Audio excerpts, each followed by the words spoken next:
एक नया खुलासा हुआ है। एक भारतीय अफसर चीनी जासूस निकला है और ट्रंप ने अब उस भारतीय अफसर को कैद कर लिया है। मैं आपको बता देती हूं पूरा मामला क्या है और कैसे मुंबई के टेलिस पकड़े गए हैं और ये कौन है, उनके साथ अब अमेरिका में आगे क्या होगा, उनके घर में क्या क्या मिला है। रिमझिम के 5 पॉइंट्स में आपको सबसे पहला यही जानना है कि भारतीय अफसर कैसे चीनी जासूस निकला है, इस बात में कितनी सच्चाई है, क्या क्या पता चला है। दूसरा है ये मुंबई के टेलिस आखिरकार हैं कौन। तीसरा देखिए यूएस राष्ट्रपति ट्रंप ने उनको क्यों कैद कर लिया है। चौथा है किस तरीके से टेलिस के घर से क्या क्या मिलता है, क्या सीक्रेट चीजें मिलती हैं। और पांचवा है अब अमेरिका में इन अफसर के साथ, इन टेलिस के साथ क्या क्या होगा। नमस्ते, मेरा नाम रिमझिम जेठानी है और आप रिमझिम के 5 पॉइंट्स देख रहे हैं। सबसे पहले आप देखिए कि कैसे एक भारतीय मूल के अमेरिकी विदेश नीति एक्सपर्ट, अमेरिका भारत मामलों के लंबे समय से अफसर अमेरिका में गिरफ्तार हो गए हैं। नाम है एशले टेलिस, उम्र है इनकी 64 ईयर्स। और मैं अगर आपको बता दूं ना कि इन्होंने कितना ज़्यादा ये अमेरिका में पहुंच रखते हैं अंदर, यानी पेंटागन तक, जो डिफेंस मिनिस्ट्री है, जो डिफेंस पूरा का पूरा हेडक्वार्टर है अमेरिका का, वहां तक के ये अफसर रहे हैं। राष्ट्रीय रक्षा सूचना के कानून का उल्लंघन किया है इन्होंने।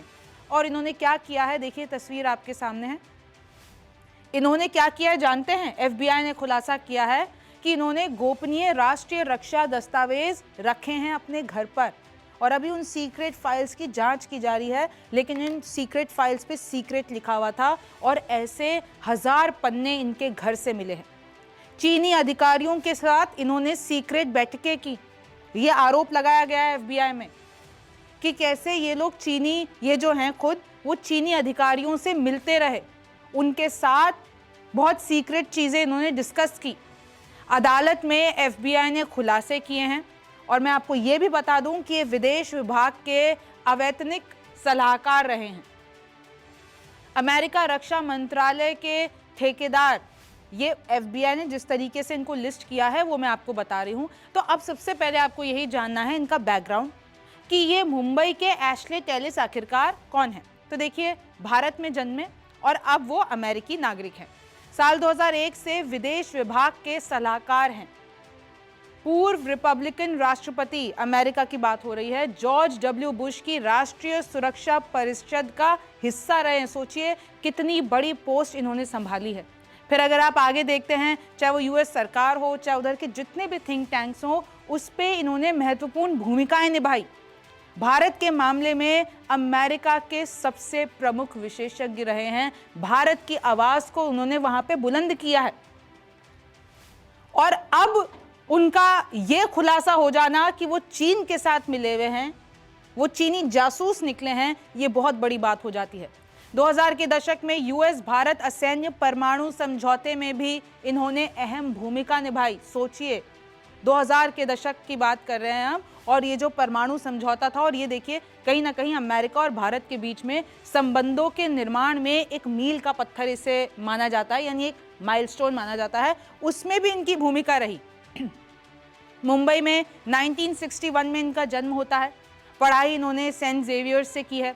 फिर उन्होंने बैचलर्स और मास्टर्स बॉम्बे यूनिवर्सिटी, जो मुंबई यूनिवर्सिटी है, उधर से की। उसके बाद ये राजनीति विज्ञान पढ़ने, पीएचडी की पढ़ाई करने ये शिकागो यूनिवर्सिटी चले गए। उसके बाद उन्होंने वहीं से ही अपनी करियर की शुरुआत की। भारत और दक्षिण एशिया में अपनी पहचान बनाई, उसके पूरे मुद्दे को, उसको पूरा कंट्रोल किया और धीरे धीरे ये अमेरिकी सरकार का हिस्सा बन गए। इनफैक्ट मैं आपको ये भी बता दूं कि देखिए, नई दिल्ली में अमेरिकी राजदूत के वरिष्ठ सलाहकार रहे हैं। तो इन्होंने इतनी बड़ी बड़ी उपाधियां संभाली हैं। और अब एफबीआई कह रही है कि ये चीन की जासूसी कर रहे हैं। भारत पर यूएस के साथ विरोधाभासी नीतियों का अनुसरण करने का आरोप भी लगा है। फिर अगर आप आगे देख लेते हैं कि कैसे उनके घर पर जब एफबीआई पहुंचती है, जब छापेमारी होती है, तो उनके घर पर 1000 पन्नों से ज़्यादा के दस्तावेज मिलते हैं। उस पर टॉप सीक्रेट लिखा हुआ था, उस पर सीक्रेट मार्क था। इनफैक्ट कुछ फाइल्स कचरे में भी मिली। फिर अगर आप आगे देखेंगे कि कैसे एफबीआई ने तो अब इनको पकड़ लिया है, अदालत में पेश कर दिया है। अब अगर ये जो केस चलेगा इसमें ये दोषी पाए जाते हैं तो इनको लगभग 10 साल तक की सजा हो सकती है, 2 करोड़ तक का जुर्माना देना पड़ सकता है। और देखिए उनका घर कहाँ पे है, वर्जीनिया में जो वियना है वहां पर FBI पहुंची थी और जैसे कि मैंने बताया 10 साल तक की जेल, 2 करोड़ रुपयों तक का जुर्माना देना पड़ सकता है।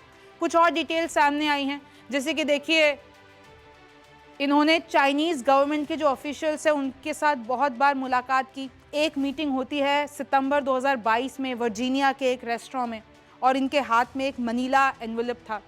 अप्रैल 11 2023 में इन्होंने चाइना की जो बात है वो डिस्कस करते हुए पाए गए थे, उनकी टेक्नोलॉजी डेवलपमेंट ईरान के साथ, और बहुत सी ऐसी बातें लीक भी हुई है जो अब FBI के पास है। उन्होंने नेशनल सिक्योरिटी का उल्लंघन किया है अमेरिका की। According to the court documents Teixeira accessed printed and took seized classified files, यानी उन्होंने US सरकार के जो मंत्रालय हैं वहां से क्लासिफाइड फाइल्स ली सितंबर और अक्टूबर में, जो डिफेंस और स्टेट डिपार्टमेंट है। सोचिए जो रक्षा के विभाग हैं वहां से इन्होंने कुछ फाइल्स ली, उसको प्रिंट कराया और फिर उसको बिल्डिंग में अपने साथ ले गए, यानी इंफॉर्मेशन थेफ्ट हुआ है। अमेरिका की जानकारी उन्होंने चाइना को पहुंचा दी। इधर तो ट्रम्प घबराते हैं कि मैं हार्वर्ड यूनिवर्सिटी को अलाउंसेस नहीं दूंगा, ये सब नहीं करूंगा, वो लोग चीनी नागरिकों को भर रहे हैं हमारी इंफॉर्मेशन, और इधर तो उन्हीं के कहीं ना कहीं डिपार्टमेंट में जो इतने बड़े पद पे टेलिस रहे हैं उन्हीं पे आरोप हैं कि उन्होंने ही चीन को खुफिया जानकारी भेजी है अमेरिका की। और क्योंकि अब वो भारतीय मूल के हैं तो कहीं ना कहीं देखिए एक नैरेटिव चेंज हो जाता है। वैसे ही आपको पता है कि इस वक्त भारत और अमेरिका के रिश्ते किस मोड़ पर हैं। हालांकि ट्रम्प बार बार ये कहते हैं कि इंडिया से मेरा बहुत अच्छा नाता है, प्रधानमंत्री मोदी मेरे बहुत अच्छे दोस्त हैं। अभी भी जब गाज़ा पीस समिट हुई मिडिल ईस्ट में यानी कि इजिप्ट में, तो उन्होंने यही बात बोली और पीछे उनके शहबाज शरीफ खड़े थे और कहते हैं कि भारत और पाकिस्तान साथ रहेंगे, और पीछे मुड़ के देखते भी हैं, शहबाज शरीफ को बोलते हैं कि मैं ठीक कह रहा हूँ ना, और पीछे से शहबाज शरीफ हाँ हाँ करके हंसने लगते हैं। तो अब असल में ये जो हुआ है ये बहुत बड़ा खुलासा है। देखिए जब उनके इन्वेस्टिगेटर्स उनके घर पहुंचे अक्टूबर 11 को, found secret papers kept in different places, कुछ सीक्रेट कागजात थे जो अलग अलग जगह पे पड़े हुए थे, जैसे कि कुछ कैबिनेट्स थे वहाँ पे पड़े थे, एक बेसमेंट ऑफिस में एक डेस्क थी वहाँ पे पड़े हुए थे, एक ब्लैक ट्रैश बैग था जो कि अलग से एक रूम में पड़ा था, उसमें कुछ फाइल्स मिली हैं। ऑफिशियल्स ने कहा है कि कैसे जब टेलिस से पूछा गया तो टेलिस ने खुद के फिंगरप्रिंट लगा के अपना लैपटॉप भी खोल के दे दिया कि भाई कहीं ना कहीं कॉपरेशन उनको करना पड़ा कि आप सब देख लो कि जो जो मेरे पास है। लेकिन अब ये गिरफ्तार हो चुके हैं। इनके साथ जैसे कि मैंने आपको बताया कि अब FBI में जो है एक पूरा का पूरा केस चलेगा। लेकिन आपको ये भी जान लेना चाहिए कि वो किस्सा कि जब ट्रम्प ऑलमोस्ट उनको राजदूत बनाने वाले थे, ये सुनिए। ट्रम्प के पहले कार्यकाल के दौरान जनवरी 2017 में वॉशिंगटन पोस्ट ने एक रिपोर्ट प्रकाशित की थी जिसके मुताबिक ट्रम्प एशले को भारत में अमेरिकी राजदूत बनाना चाहते थे और उन्हें राजदूत के लिए नॉमिनेट करने वाले थे। हालांकि एशले राजदूत नहीं बन पाए। अमेरिका के वर्जीनिया के पूर्वी जिले की अटॉर्नी लिंडन से हेलिगन ने बताया है कि वर्जीनिया के वियना के 64 साल के एशले टेलिस को सप्ताहांत में गिरफ्तार किया गया। उनके खिलाफ अवैध तौर पर राष्ट्रीय रक्षा से जुड़ी जानकारी रखने के आरोप में आपराधिक शिकायत दर्ज की गई है। लिंडसे हेलिगन ने कहा कि हम अमेरिकी जनता को देश और विदेशी जमीन से जुड़े सभी प्रकार के खतरों से सुरक्षित रखने का ध्यान रखते हैं। इस मामले में लगाए गए आरोप हमारे नागरिकों की सुरक्षा और संरक्षा जैसे कि सेफ्टी और सिक्योरिटी के लिए एक गंभीर खतरा दिखाते हैं।